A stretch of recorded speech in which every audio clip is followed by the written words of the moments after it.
नमस्कार दोस्तों, हमारे चैनल स्लीपी पॉलिटिक्स पर आपका स्वागत है। आज हम बात करेंगे वन नेशन वन इलेक्शन के बारे में। भारत विश्व का सबसे बड़ा लोकतंत्र है।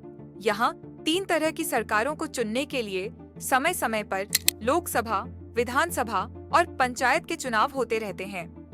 अभी हाल ही में वन नेशन वन इलेक्शन पूरे देश में चर्चा का विषय है। सरल भाषा में वन नेशन वन इलेक्शन का मतलब है कि पूरे देश में एक साथ लोकसभा और विधानसभा चुनाव कराना, यानी किसी भी स्टेट का वोटर एक ही दिन एमपी और एमएलए दोनों लिए वोट करे। वन नेशन वन इलेक्शन का मूल उद्देश्य यह है कि सभी राज्यों की विधानसभा और लोकसभा के चुनाव एक साथ हो। अगर इतिहास की बात की जाए तो जब देश आजाद हुआ और चुनाव शुरू हुए तो 1952, 1957, 1962, 1967 में देश में एक साथ लोकसभा और विधानसभा के चुनाव हुए। परंतु 1967 आम चुनाव के बाद यह साइकिल टूट गई। जब नरेंद्र मोदी के नेतृत्व में बीजेपी की सरकार बनी तो उन्होंने वन नेशन वन इलेक्शन के मुद्दे पर जोर दिया और इसकी इम्प्लीमेंटेशन करवाने के लिए पूर्व राष्ट्रपति रामनाथ कोविंद के नेतृत्व में एक कमेटी का गठन किया। इस कमेटी ने 2 सितंबर 2023 को लगभग सभी बड़े राजनीतिक दल और समाज के हर वर्ग से बातचीत करके 18,626 पेजों की रिपोर्ट सौंपी। कमेटी की कुछ प्रमुख रिकमेंडेशन ये थी। पहला, देश में सिमल्टेनियस इलेक्शन हो, यानी लोकसभा और विधानसभा के चुनाव एक साथ हो।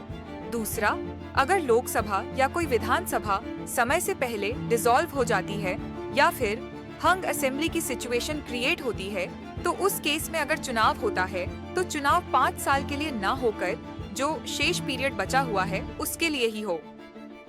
तीसरा, लोकसभा और विधानसभा चुनाव एक साथ होने के बाद अगले 100 दिन के भीतर पंचायत या अर्बन लोकल बॉडी के चुनाव भी हो। आइए अब जानते हैं 129वां संविधान संशोधन है क्या। नरेंद्र मोदी के नेतृत्व वाली बीजेपी सरकार ने रामनाथ कोविंद कमेटी की रिपोर्ट की सिफारिशों को मानते हुए हाल ही में 129वां कॉन्स्टिट्यूशन अमेंडमेंट बिल संसद में पेश किया, जो देश में एक साथ चुनाव कराने के लिए संविधान में संशोधन करके एक नया आर्टिकल 82A डालने की बात करता है। इसके साथ ही यह संविधान के आर्टिकल 83 और 172 को भी अमेंड करेगा। वन नेशन वन इलेक्शन लाने के पीछे सरकार ने क्या दलीलें दी या फिर क्या फायदे गिनवाए। पहला, बार बार इलेक्शन होने से बहुत ज्यादा खर्च होता है और काले धन का भी प्रयोग होता है। अगर एक बार चुनाव होगा तो फाइनेंशियल बर्डन कम हो जाएगा। दूसरा, जब चुनाव होता है तो आचार संहिता लग जाती है, जिसकी वजह से गवर्नेंस और डेवलपमेंट के काम रुक जाते हैं।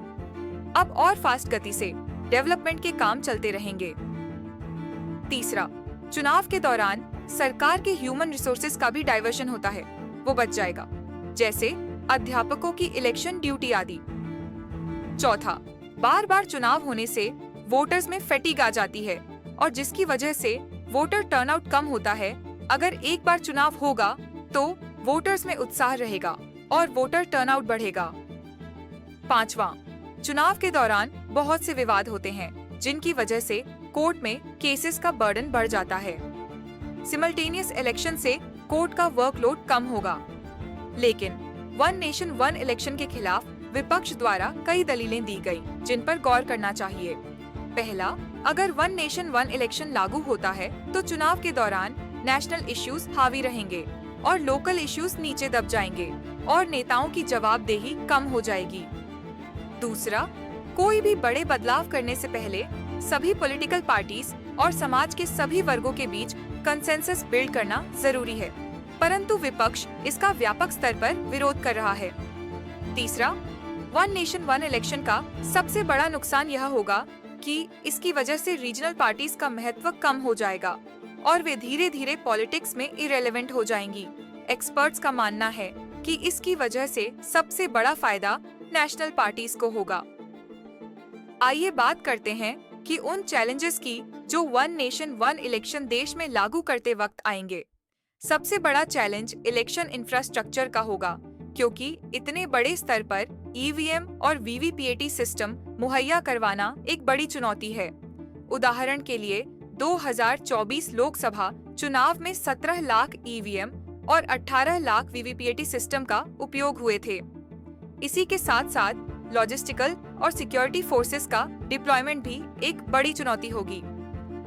वन नेशन वन इलेक्शन को भारत में लागू होने की बात 2034 के आम चुनाव से हो रही है। इससे पहले सरकार को चाहिए कि वो विपक्ष और समाज के सभी वर्गों को विश्वास में ले। अगर आपको यह वीडियो जानकारी पूर्ण लगी हो तो हमारे चैनल को सब्सक्राइब करें और इस वीडियो को अपने दोस्तों के साथ ज्यादा से ज्यादा शेयर करें ताकि और लोग भी इस महत्वपूर्ण जानकारी के बारे में समझ सकें। मिलते हैं नए वीडियो में, तब तक के लिए जय हिंद।